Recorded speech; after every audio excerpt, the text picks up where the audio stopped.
He is more than you could ever need. He's more than the eye could see. I don't deserve His love, but He's always been there for me. You see, Jesus met me when I was at my lowest. And if you don't know Jesus, know this. He is the greatest example of generosity this world of greed has ever seen.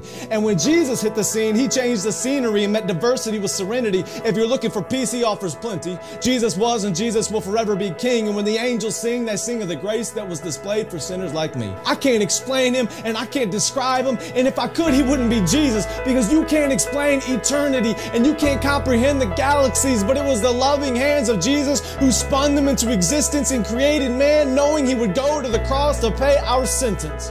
There was a certificate of judgment with a period after the sentence, and we were sentenced to death long before He said, "It is finished." He is a father to the orphan, a shelter for the homeless, a hiding place for the abused, and an anchor for our storms. He stormed the gates of hell and came out on top, and the power of His gospel cannot be stopped, even when the world tries.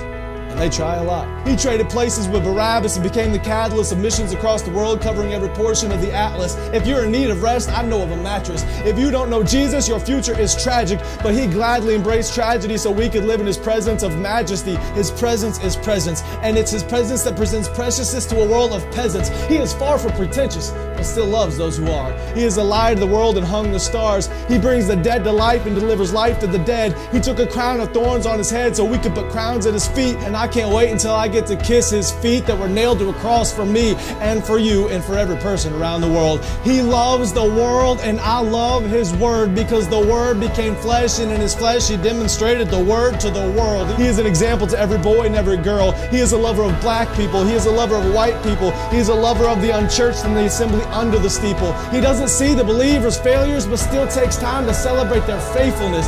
It's the power of the Spirit that enables us and gives us boldness when the world labels us. And if you want to label me, please call me a Jesus freak. And if that freaks you out, good. Because it's better to be good with God than to fight being misunderstood by a world that could never understand.